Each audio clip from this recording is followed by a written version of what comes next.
all starts here in a used barrel with a banana peach mash started, and it was only about 10 months ago. We're heading on a year. Well, there are people, well, there's the barrel I gotta recoup up. It all starts there. And I had to keep it down because I got roommates who don't want to hear my endless fucking YouTube videos. But it all comes to here in a glass. So hold on. I've got to turn off the YouTube video about Pilsner that I've got going. Let me put that on pause. So I thought this had been in that barrel probably a little longer. But if any of you go back into my YouTube videos, you'll see the banana mash, you'll see the peach mash, whatever I made. Well, I ended up combining the banana and peach mash into a double distillation that went into that 5-gallon barrel we were just looking at. And I had to take a little bit out of the barrel. So it's been about 10 months in that barrel. Heading on a year. This smells nothing like I thought it would smell. It smells like a single malt scotch. Maybe because it's been in a used barrel. I don't know. Alcohol is alcohol. It doesn't matter what you make it out of, except you'll get slightly different hints of nosings and flavors. Right. You can make alcohol out of sugar. You can make alcohol out of malt. You can make alcohol out of fruit. You can make alcohol out of rice. You can make alcohol out of potatoes. You can make alcohol probably out of your gym socks if you're willing to put the effort into it. I'm joking. You cannot make alcohol out of your gym socks. Maybe after you jerked off into it. I don't know. But I'm not willing to take that gamble. But I thieved a little bit out of that barrel, which is apparently only about 10 months old. Now, it started crystal clear in a used barrel. So that 5-gallon barrel has been used for bourbon that wound up in the Cabernet Sauvignon 15-gallon barrel that went back to the 10-gallon barrel. You've seen my video on the triple-barreled Cabernet Sauvignon bourbon or whatever you'd want to call it. But into that used 5-gallon barrel went the banana peach mash, because I used to get, and I still kind of do, get lots of fruit that is being dumped off by truckers that have been rejected from wherever they were going to deliver it. So they got to get rid of it somewhere, so they get rid of it at the truck stop. And this is a 10-month-old banana peach liquor, double distilled in a used barrel. Well, goddamn, it's got some color for 10 months. And the scent, hold on. The scent, it smells like a single malt scotch. I'm not even fucking with you. This thing smells like a single malt scotch made out of bananas and peaches. It smells so fucking good. It's super smooth too. It's not biting you.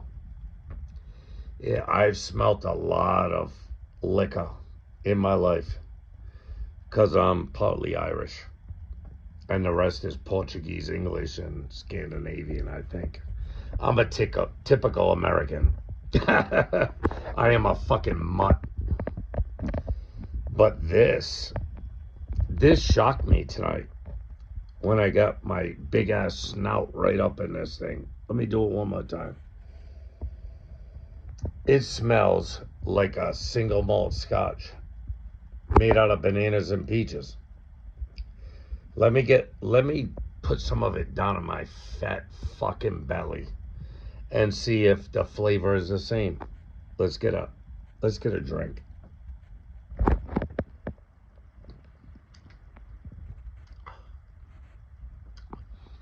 Yeah, it's much harsher on the palate.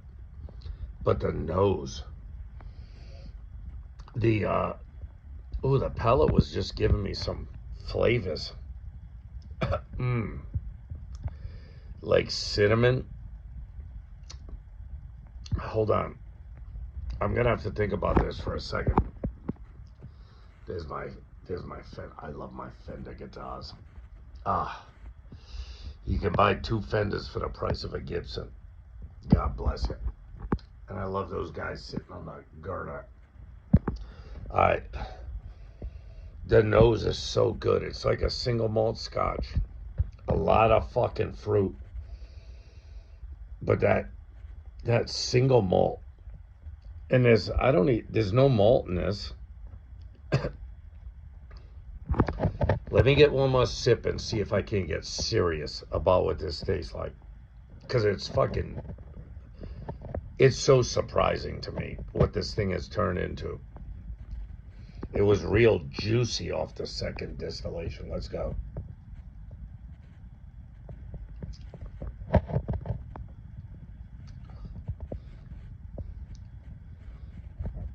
It's hot. It's hot. It doesn't give you a whole lot through the palate, but it's only 10 months in a barrel. But in a used barrel, I'm still getting a lot of color out of that little 5-gallon barrel. It's got the sweetness. It's got the hints of fruit. And obviously, I'm going to let it sit in that barrel for a lot longer. It's going to be in there for years. I'm not going to touch it, but I was shocked at what the nose has to offer, what the color has to offer for a 10. I thought it was more than 10 months, but obviously it's not. But if you remember the banana and peach and orange, I think there was even some of that orange in there. You remember all the bananas, all the orange, all the peaches? It all went into one barrel. It was like a fruit brandy explosion of free shit that I got. The nose is just like a single malt scotch. It's fucking amazing. Oh, yeah. Oh, there's my new Nikes. I don't know what to make of this. This is what you get. You see the stack of books in the corner. I'm endlessly reading. I'm always reading. I've got to know stuff. And some of those books have to do with moonshining and whiskey making. Most of them have to do with mafia. I'm a big mafia reading guy. Like organized crime. I love organized crime books.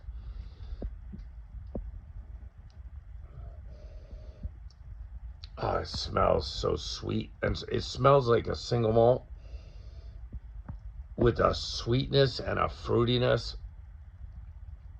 All right. You can see there's only one sip left in there.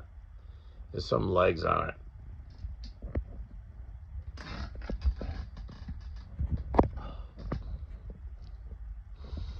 It doesn't have a whole lot of character on the palate. It's sweet. It's smooth enough for a 10-month-old whiskey in a used bourbon barrel. The nose is far better than the palate. But I'll tell you what. I knew there was something to that banana, peach, orange mash that I made. It was multiple mashes, but they all got put together and they all got double distilled. And that was the first time that I actually believed that double distillation is better than single distillation, right? When I did that double distillation on that banana, peach, orange mash, I dumped them all together and double distilled it. It was so fruity. You can go back and watch it. It was all about the double distillation. There was a whole series of videos all about it. I had no idea that if you double distill something, distill it twice, it can actually be better than a single pass distillation. And now I'm starting to understand that. And I know this is a long, rambling video, but I hope you people appreciate the fact that if you tune into my shit about distillation, that you can always be taken by surprise. You can always be surprised. You are never done learning what it has to offer. And this has been a very slightly surprising learning experience. I had zero idea that you could make 3 different fruit shines, put them all together, double distill them, and still come up with, in a used barrel, a used 5-gallon barrel, come up with something that is so shockingly good. It's not ready to be drank yet. It's gonna have at least a few more years. Everything's about patience. But god damn, the nose on this thing was just like, ooh. Oh, I had zero idea that this thing would smell this good after 8 months, 10 months, I think it is. We're heading on a year. There's gotta be a video of me barreling this stuff, or at least double distilling it. Go back in my videos or don't. I don't give a fucking single fuck. There is no money in this for me, people. There is no... The only reason I make these videos because I think it's fucking funny. And I hope a lot of people have taught me a lot of shit. Even if it didn't make sense at the time. Even if I was confused at the time I was watching their videos. Eventually I was like, oh no. Oh no. They were telling me some real shit. They were giving me their experience and trying to tell me something. Well, right now I'm trying to tell you something. And you may not understand it right now. If you're a distiller, if you're a small-scale distiller. Obviously, I'm not running a distillery. And I'm figuring this out as the years go by. The longer my shit sits in a barrel, I've got nothing but time to figure out how all this shit works. And there's nobody who can help you figure it out except waiting years and years to see how it comes out. Well, now that I'm starting to get a better idea of how shit can turn out. Yeah, I'm so fat, though. Now that I'm getting a better idea of it, how shit can turn out when you wait a long, lonely lifetime to figure out how exactly time can affect the whiskey you make, or the white dog. It's not even whiskey until you put it in a barrel. Until you spend enough time sticking white dog into a barrel and waiting years to figure out how it happens, and praying. Do you all pray to Jesus? Huh? I don't know. Maybe you don't. Maybe you don't care about Jesus. You don't care about the Lord. You don't care about salvation because you got it all figured out. I know. You got it all figured out. You know how many people I've seen who've had it all figured out? I know. God bless you. Let's find out how that works for you. In the meantime, I'll be waiting on that whiskey to get great. Later. Love yourself. Love and respect yourself. Beg Jesus and the Lord for mercy. You're gonna need it. I'll see you in the next video. Later. Fuck off.